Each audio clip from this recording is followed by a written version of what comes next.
Hello, everyone. Thank you for joining us today for our State of the Nest address. This is a recap of the Golden Era administration. We will share and highlight all the work and accomplishments the student government has done and achieved throughout this academic year. Nearing the end of the presentation, there will be an opportunity for members of the executive leadership team to vet, reiterate, and expound upon anything addressed today in the presentation. Immediately followed by a question and answer for the good of the order. Please note, in the effort not to monopolize and to be considerate of time, any questions not answered during this live event will be scribed and answered to be posted on the SGA's Engage page. We will begin with introduction of the panelists. So, our panelists include Dr. Angela Coleman, who serves as the Vice Chancellor for Student Affairs, Dr. Yolanda Banks Anderson, the Interim Provost and Vice Chancellor for Academic Affairs, Mr. Damon Williams, the Director of Public Safety and the Chief of Police, Mr. Damon Nolan, representing the Department of Information Technology Services, and then representing the Department of Athletics, we have Kendra Green, the Senior Associate Athletics Director, Jonathan Leach, the Assistant Athletics Director for Administration, Ms. Akua Matherson, the CFO and Vice Chancellor for Administration and Finance, Mr. Thomas Varalt, Emergency Management Coordinator in Environmental Health and Safety, Dr. Gia Souble, the Vice Chancellor for Institutional Advancement, and then lastly, Ariel Worley, Masters of Public Health candidate for the Meharry Medical College. And also, some of these individuals are at our COVID-19 vaccination site. So if you hear any noise or anything, please just pardon that. So thank you. And then we'll get started with Ms. Worley. Hello, everyone. As my introduction say, my name is Ariel Worley, and I'm a Master's of Public Health candidate, Meharry Medical College. So this past semester, I've had the opportunity to intern with NC Central as part of Office of Health and Promotions team. And I just want to come on here and let everyone know that there's actually going to be a town hall next week on April 6th from 5 to 6 p.m. And the link can be found on the NCCU Engage Instagram page. And also another email will be sent out shortly with some information about it. So this is going to be a town hall that will actually concern the vaccine. And we actually sent out a survey and we got a lot of feedback from students. Just some common questions that were asked, some concerns, things like that. And we'll have an array of panelists there, people to talk about just the information so that when you do make your decision that you will be well informed, and it'll be a great opportunity just to learn more information regardless. So I want to make sure everyone is aware so everyone can attend, and I think it'll be a really great and very informative session. Thank you so much.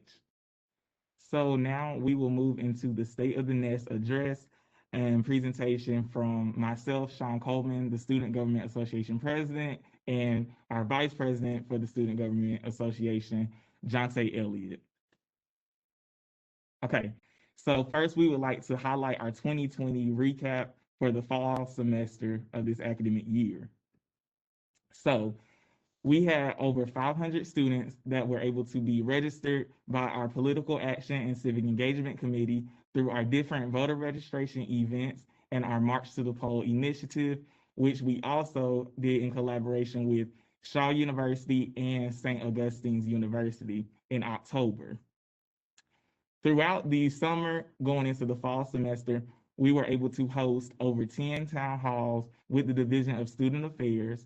These town halls included our Fall 2020 Return to Campus, Course Delivery, Residential Life, Student Engagement, Student Support Services, dining services and athletics, student safety, and lastly, our vote matters by our political action and civic engagement committee.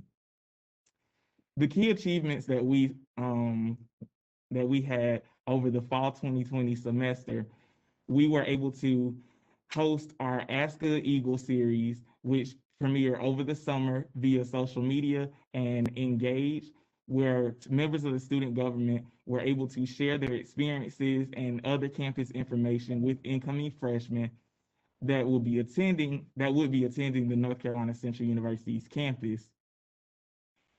Also, we were able to successfully promote and execute our Protect the Nest campaign, which was a COVID-19 promotion for safety procedures for the 2020-2021 academic school year. Then we were able to host Reginald McCrimmon, who was a former SGA president at NCCU and now serves as a senior public policy associate for Twitter. He came to our Rock the Lyceum, and the student leaders, SGA and SAB, were able to have conversation, ask him questions in front of the student body via WebEx. And then we were able to work alongside transportation and parking services through the early part of the semester to reduce ticketing and towing during the first few weeks as students and staff, faculty were returning to campus for our fall 2020 semester.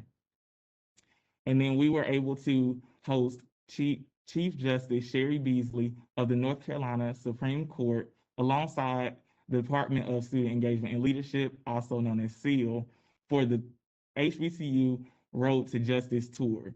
That event was successfully executed by our Political Action and Civic Engagement Committee.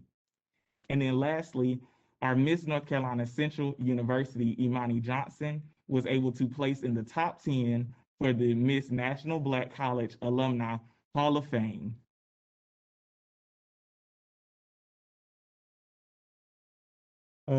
We also opened some new residence hall, which add additional 792 beds for the 2020-2021 academic year. We have one new residence hall currently under construction, and that is Lawson Street, and it's set to open in fall 2021. We also updated the housing policy, requires all students less than 60 credit hours and first and second year students to reside on campus. Adjustments to community living standards guide and student code of conduct for COVID-19 safety. So for COVID-19 safety, we were able to successfully execute our isolation and quarantine process. This included providing counseling services and the Office of Spiritual Development and Dialogue to those students, transportation services for medical care if needed, custodial and maintenance staff to be providing live-in with required PPE and while entering those spaces. Successfully, we were able to be one of the universities that kept our COVID numbers below average, and we were able to go throughout the whole academic year without having to close or shelter in place, unlike some of our sister institutions. So now we will highlight our 2021 achievements in our 2021 recap. So in January, we assisted 1,500 plus students to move back on campus in the move-in period. Spring 21 town halls, we, in collaboration with Student Affairs, we had a student health and safety town hall, student engagement town hall, and a parent and family town hall as well.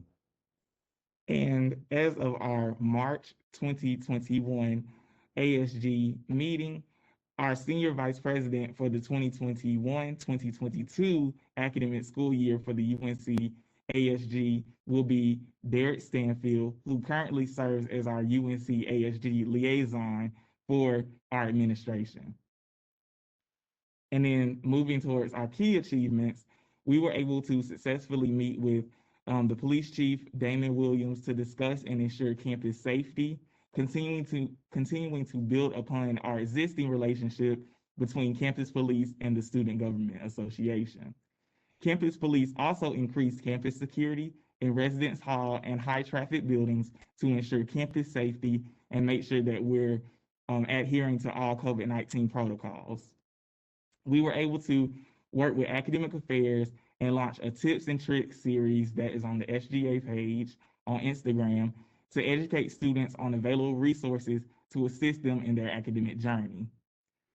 For our mental health initiative, we successfully um, executed a mental health initiative with UNC ASG, successfully conducting a mental health check-in event with university representatives from the Men's Achievement Center, the counseling services, and other student affairs departments. And also, our Mr. North Carolina Central University, Nigel Hawley Newkirk, was able to place as second runner-up in the 17th annual Mr. HBCU pageant. 2021 endeavors and SGA initiatives. We work alongside with Business Auxiliary and Eagle Dining to successfully bring the food trucks back to campus with proper COVID-19 safety measures in place. We work alongside with Eagle Dining as well to form a survey for the students' experience so we could get feedback, suggestions, and review of the new items of the food truck. We provided feedback, tested and renewed the Get Mobile ordering app. So this applies to Pizza Hut and Subway, so students can order their food through their mobile phone and use their flex dollars as well. And it became more convenient for students on campus. So our Senate, I'll let you say that. Okay, so the Student Senate, which I'm like over. So the Student Senate, we successfully allocated $20,000 in grant funding for registered student organizations. That's kind of major. We enhanced collaboration with registered student organizations to increase the diversity of events and programming through the academic year. We're still in progress of revising the Student Government Association Constitution, and it hasn't been ratified since 2013. So that's one major thing that we're also trying to complete this year as well. The Roy Court also assisted the COVID-19 vaccination clinic on campus. So yeah. So, part of our SGA initiatives, we were able to assist the Department of Student Engagement and Leadership, along with Student Affairs, in the selection of furniture, fixtures, and equipment for the new Student Center set to be completed in the fall of 2021. And that concludes our report for our State of the Nest address. Always remember, wings up, Eagles. And now, I will hand it over to the panelists. This is an opportunity for executive leadership or designee to expound, vet, and or add any information to what has been shared. This is the opportunity for the panelists to share any action items or additional information as well. So now I will hand it over to our panelists. So thank you, President Coleman, Vice President Elliott. This is Dr. Coleman, your Vice Chancellor for Student Affairs. I just really want to express again my gratitude and thanks for all of your hard work during this unprecedented year. It's been a year of true service, truth and service for you as student leaders with our Student Government Association. It has been a pleasure for me and my executive leadership team within the Division of Student Affairs to partner with you and work so closely with you to really serve as a model, as you stated earlier, among the UNC system schools. We have truly proven that, you know, if we work together and we follow, you know, the guidance, we follow the data, we follow the science, that we can be successful. And I'm just, again, you know, very thankful that you served in the leadership capacity this year. You've done a wonderful job. Students, very pleased with our student population, with our Eagles. Very proud to be an Eagle and what we've been able to accomplish. You know, again, we are serving as a beacon for many of the institutions, and people are taking notice of the good work that we're doing here on campus. So I expect us to continue to move onward and upward as we continue with our planning for the summer and for the fall, and try to get back to, we keep talking about the new normal, because I don't know that we're going to be back to what fall 2019 looked like, but we are definitely looking to expand opportunities on the campus in terms of student engagement and student activities, because we know that's what students are really craving. And that's why you come to college. That's why you pick the HBCU. That's why you pick Central, to have that experience. So we are really trying to mediate safety procedures as well as meet the needs of our students. So I just wanted to express that and just say thank you, and thank you, colleagues from the university leadership team, for joining us today as well.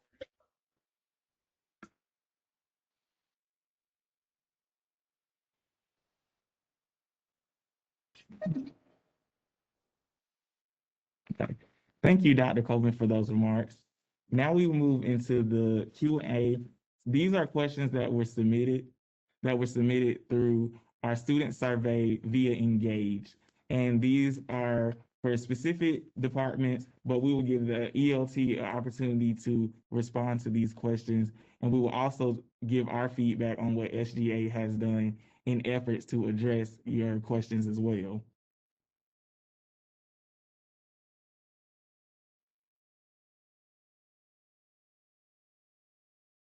So do you all want to read the questions, or should we just tackle the ones that we received?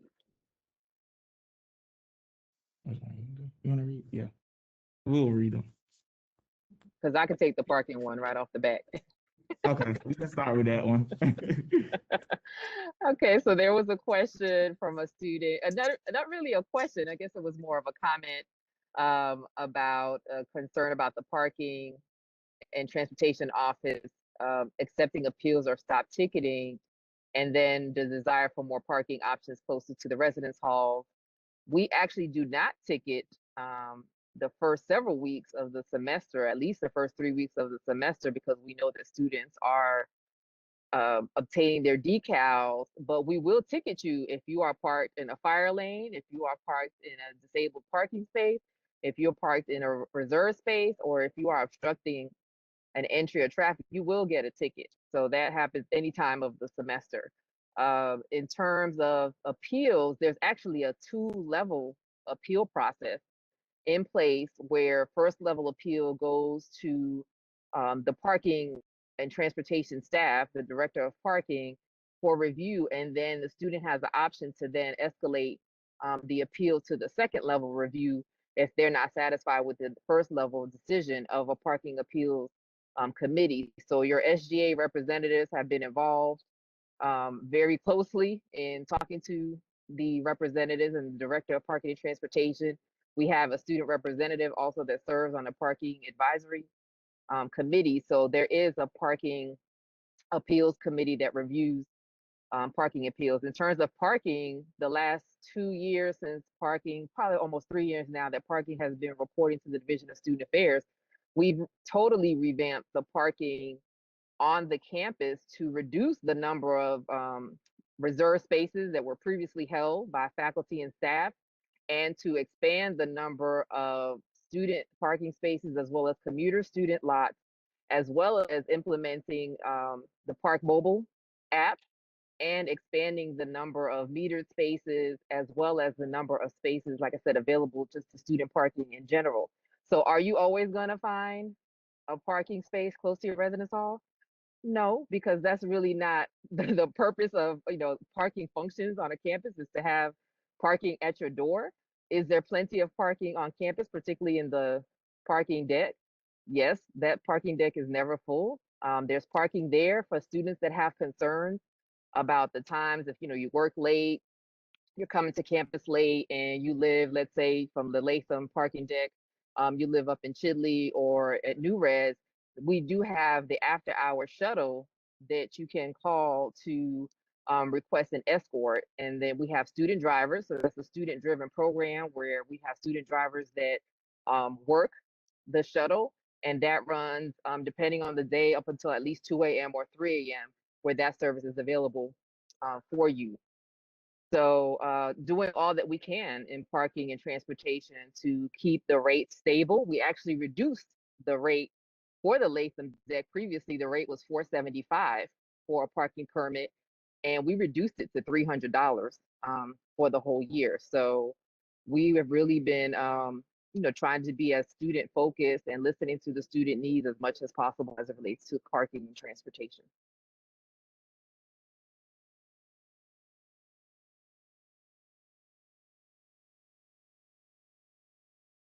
Thank you, Dr. Coleman, for your response. So now we'll move on to one of the other questions that were submitted. So I guess you can address this as well. In residential life, someone submitted the hot water in some of the residential halls, particularly Austin Avenue, is constantly not working. So we have done the best that we can to articulate and make sure that you guys are aware of how to submit work orders. And if that is not working, then that's when you contact the Office of Residential Life. But you should be able to submit work orders for any issues that you're experiencing in your residential hall via My EOL. And Dr. Coleman, do you have anything to add to that? So that one, I'm going to kick it over to my AVC, Mr. Clem, since he works closely on that P3 project, as well as Austin Avenue. Maybe, Clem, you could talk logistically maybe about the management of that hall a little bit without, getting too much into the minutia. Surely.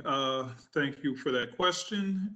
In the P3, that's a different management company that manages that facility for us. So therefore, other residence halls, you will put in your work orders in School Dude.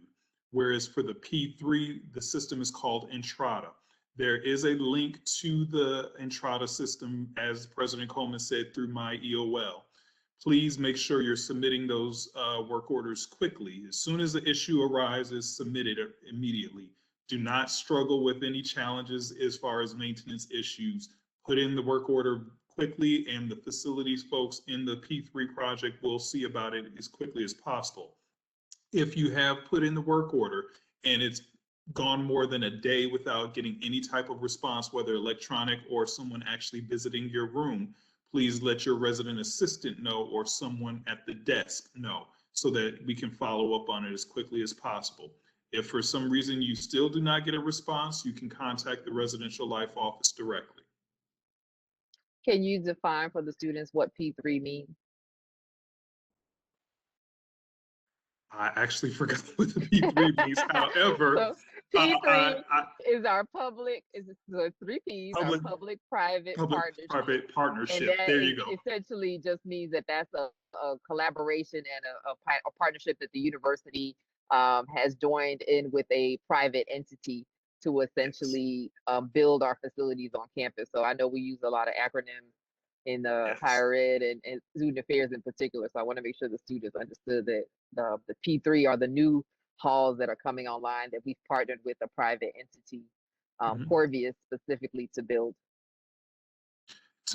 And to manage. So in those residence halls, you will see a different staff, a different maintenance and facilities staff working in that space. So they will be there to respond to those needs. The good thing about this P3 management company is that they are only focused on the 3 P3 facilities. So that's George Street, Alston, and Lawson. So they're not dealing with the entire campus. They're dealing specifically with those buildings. They have specific knowledge on how to address the issues in those buildings. So again, don't wait till an issue becomes a problem where it's annoyed you for a couple of days or weeks. Put in the request right away. They are very responsive about getting those things corrected as quickly as possible. A lot of times we've heard where students have just sucked up some issues for a couple of days and they don't report it until it becomes a problem. Or sometimes students inadvertently go to School Dude and submit a request through School Dude, which will add a delay to getting a response. So again, there's 2 options. If you're in a P3, you're going through Entrada. If you're in one of the other residence halls, you are going through School Dude to submit your maintenance requests.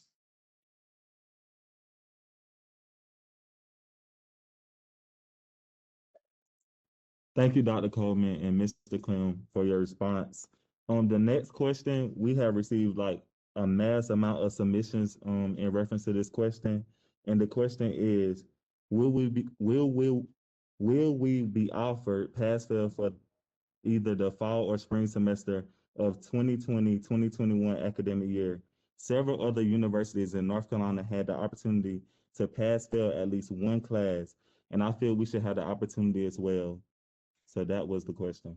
So before we allow academic affairs to respond to that question, I will let you guys know that SGA has been able to work with academic affairs, and we did consider many factors, possible perceived value of the degree, and the need for the actual pass fail based on student grievances and students articulating not receiving the assistance with concerns, negative impacts. So with all that information, we have started meeting with academic affairs monthly to make sure that all of our students' academic needs are addressed. And we also have been working to figure out different initiatives, identify different resources so that students' academic experience is not too strained. But now I will let the interim provost, Dr. Yolanda Anderson, respond to that as well. Okay, thank you, Keyshawn, for that. As you indicated, we looked at why people wanted the pass-fail option. As a university, we are committed to preventing the pass-fail option from becoming a default for everything. We firmly believe that you need to get your degree, you need to get your degree on time, and it does not behoove anybody to have to take a course a second time. And as President Coleman indicated, we are looking at ways to make sure that the students have all the resources. So there's a form that has been developed that is, sorry about that, but that's a truck that's outside my window. A form that has been developed that allows students to submit concerns about instruction in the classroom. I saw there's a comment about the instructor not being organized, those types of things. That form, if it's not behind my EOL, it will be behind my EOL in the next, within the next week. And we encourage all students to use that form to submit, and then we will promptly resolve those. We've also tried to make sure that the students have all the resources they need, the technology, internet access, laptops, those types of things, because we really want you to finish strong and finish on time. And if you actually look at it at this point, I was just looking at the academic calendar, we are officially in the last month of this semester. Everything ends on April 27th. That's the last day of exams, and I think that's the official last day of classes. We are all confident that the students will do well. The other thing students need to keep in mind that pass-fail does not work for everybody. If you're going into graduate school, that's not going to work. I think if you're pre-nursing and you want to go into nursing, pass-fail courses are not accepted. The same thing for several teacher education programs. So it looks like it's a glamorous option, but it's not necessarily a glamorous option. And we don't want students to come back at the end of the day or at the end of the semester and say, oops, I want to revert. So that's where we are.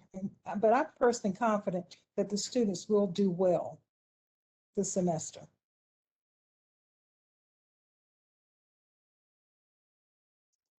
Thank you, Dr. Anderson. And I also will add, so the form that Dr. Anderson is speaking of, it is actually live on my EOL.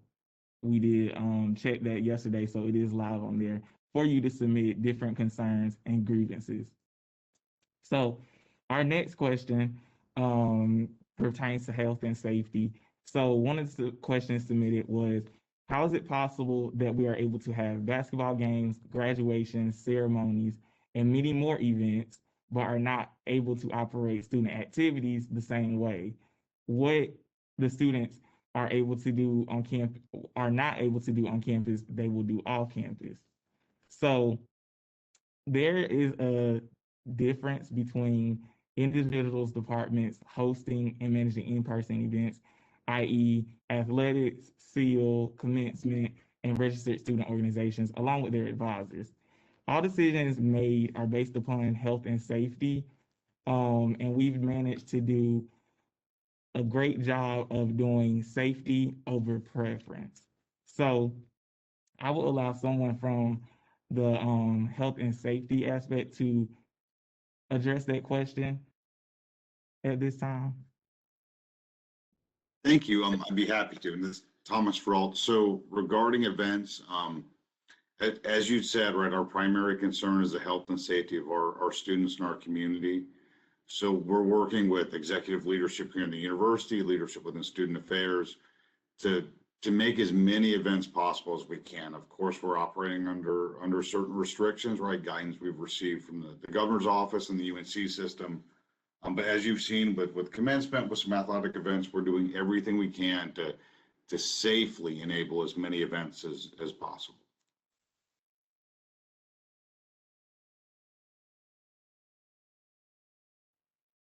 Thank you so much for that response, Mr. Varrock. Okay. So, so we had a few questions that pertain to that. I think, is that it?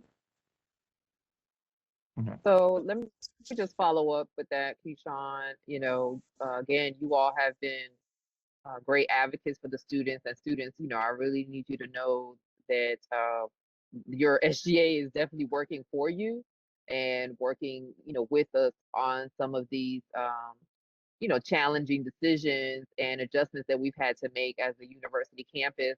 You know, we've held many virtual events, of course, as you know, but we have been trying to shift as much as possible to hybrid and some in-person, some small in-person events. You know, this spring we are hosting the Spring Fling that will be in person. You know, there will be capacity limits along with that because we still have on campus mass gathering limits as well as those limits set by the executive order from the governor's office.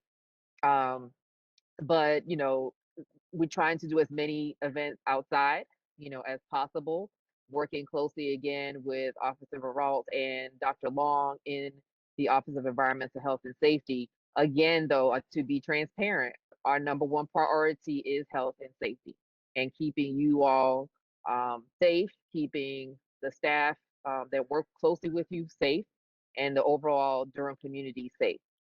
So, you know, again, we're working diligently to monitor what's happening in the state and in Durham County in terms of COVID and the numbers.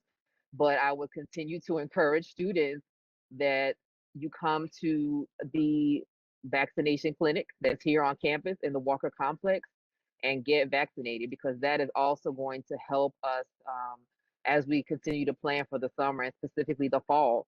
The more of our students that get vaccinated, the sooner the possibility presents itself that we can move to some higher mass gathering limits and then offer some different type of opportunities for student activities and engagement.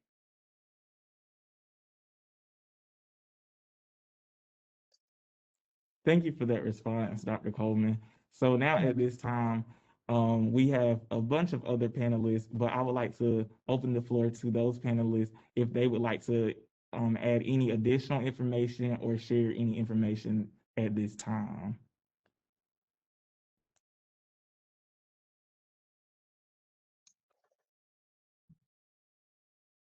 Yeah, I have a couple of things I can share from IT, if that's all right.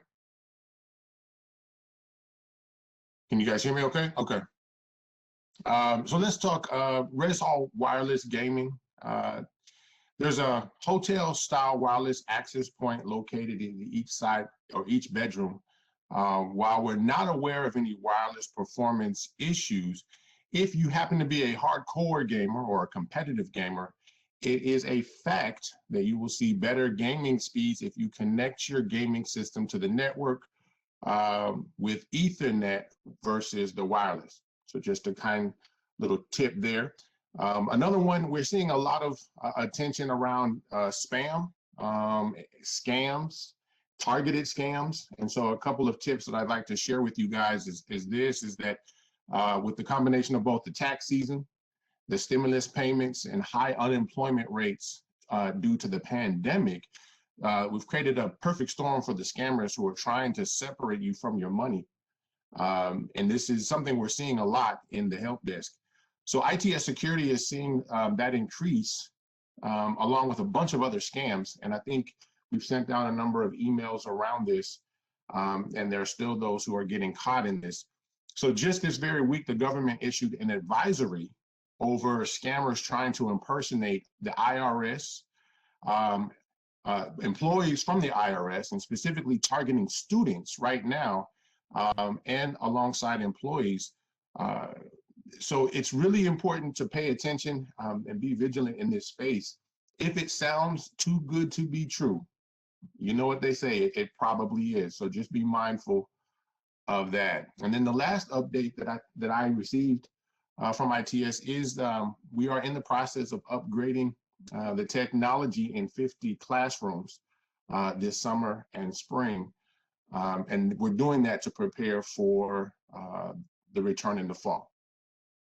So just a couple of items that we've seen and wanted to share that with you.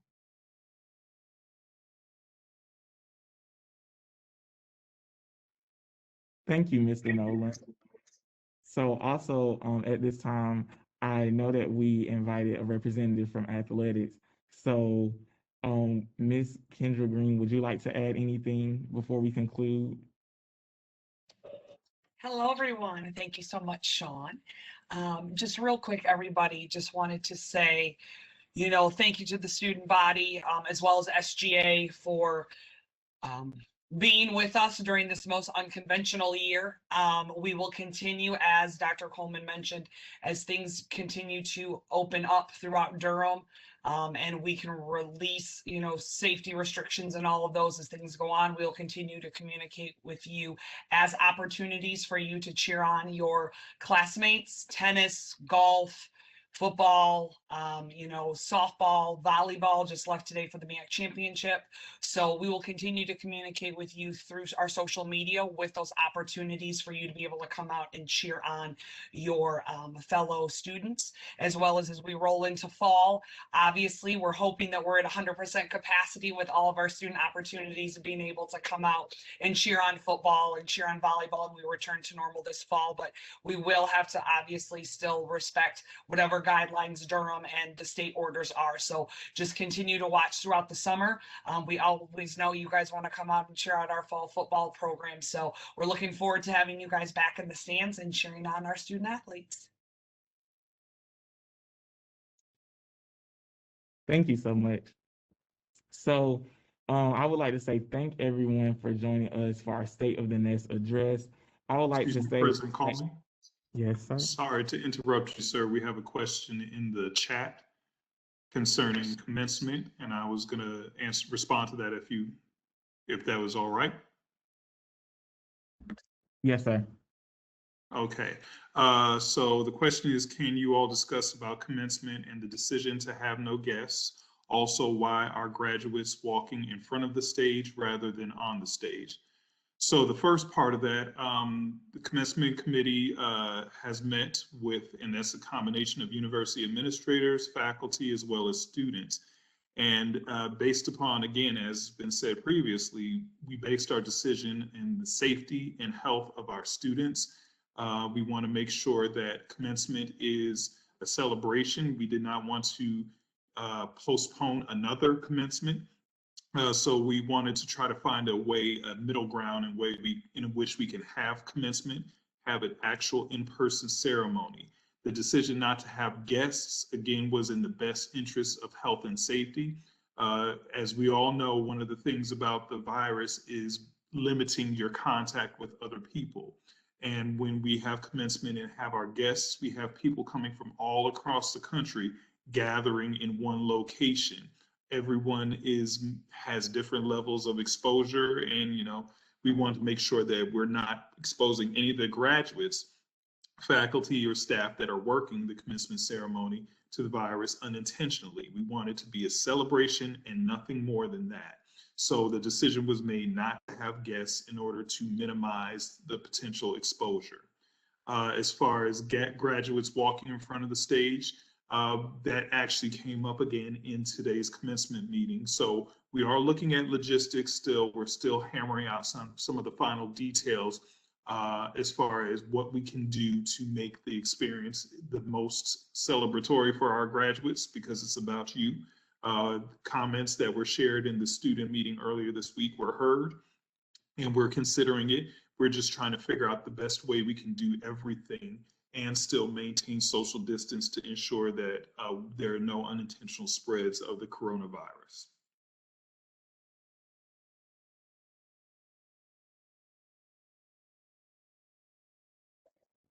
Thank you, Mr. Clement. And I see there is another question in the chat. Someone said, what is the updated capacity for in-person events? I know it was 1025 at one point. Has that been changed? So we have not changed anything, and maybe Bharat, you can chime in. We're not changing anything for the rest of this semester at this point in terms of those capacity limits. If people are trying to have events, they still go through the approval process with their registered student organization and advisor. Those are submitted for review by us, and we really talk about what is the plan, because we're still requiring the space to have the socially distanced measurement of 6 feet. So, Baral, I'll let you chime in at this point. Thank you, Dr. Coleman. Yeah, and that's correct. So we've not raised our mass gathering limits on campus yet. Again, that's kind of an abundant interest in maintaining the health and safety of our community. And I'd add that, and with y'all's help, with the students are really what helped get us through this. Like Dr. Coleman had pointed out, we've been, I don't want to say better than a lot of the other institutions, but we've done a remarkable job, right? The community here of navigating this pandemic, and we want to stick with what's worked so far, right? We're still in a challenging time, even with the vaccinations rolling out. And again, Dr. Coleman's helping spearhead vaccinations for our students. I mean, I'm happy to say they've been able to get a specific allocation from the state just for the university. A little plug for our clinic. We are the first university in the system to run a vaccination clinic entirely independently.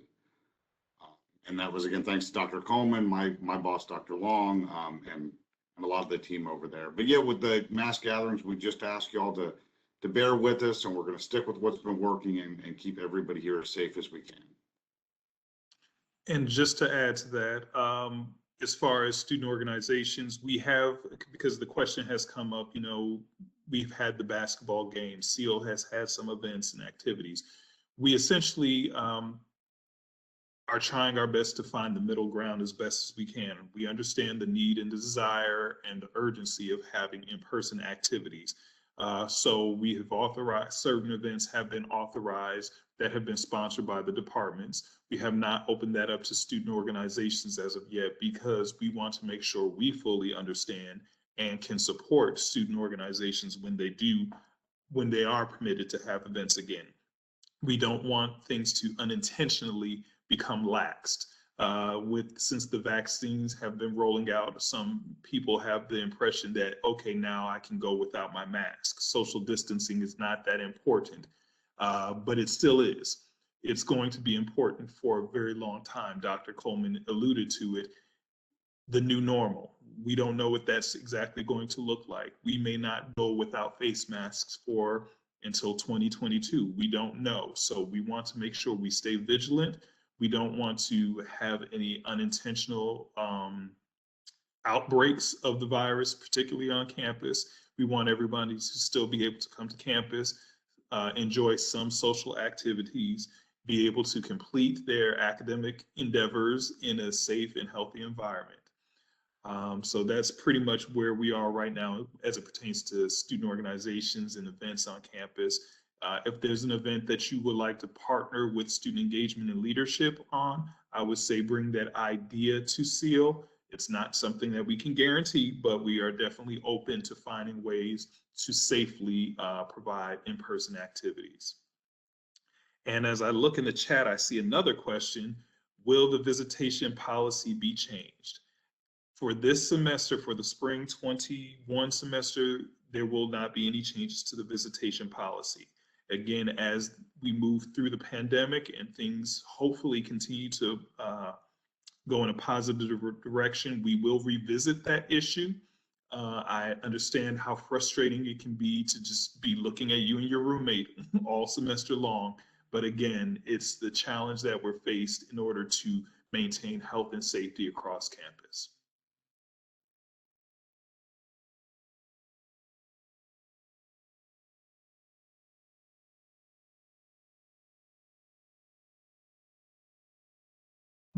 Thank you, Mr. Clem.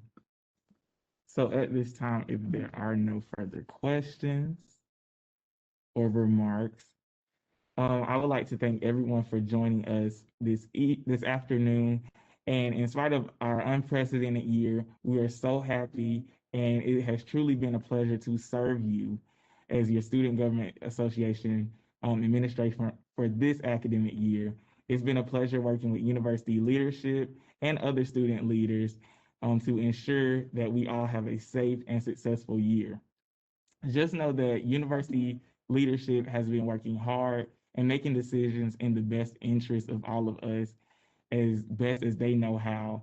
COVID-19, this is something new for everyone. So we're all just learning as we go. But I would like to close with we have shared and highlighted all the work and accomplishments that the Student Government Association has done throughout this year. And I would like to thank all of our panelists and each member of the executive leadership team or designee, along with other faculty and staff members present this afternoon for your continuous dedication and leadership to the university. For those of you who have outstanding questions or questions that were not answered, please stay connected with us via our SGA Instagram, SGA Twitter, and ultimately our SGA Engage page, as those questions can be answered, submitted, and scribed, and we'll answer and post them to all of our pages. But like I said, thank you all for joining us this afternoon. We hope you all have a safe and successful Easter weekend and have a great afternoon.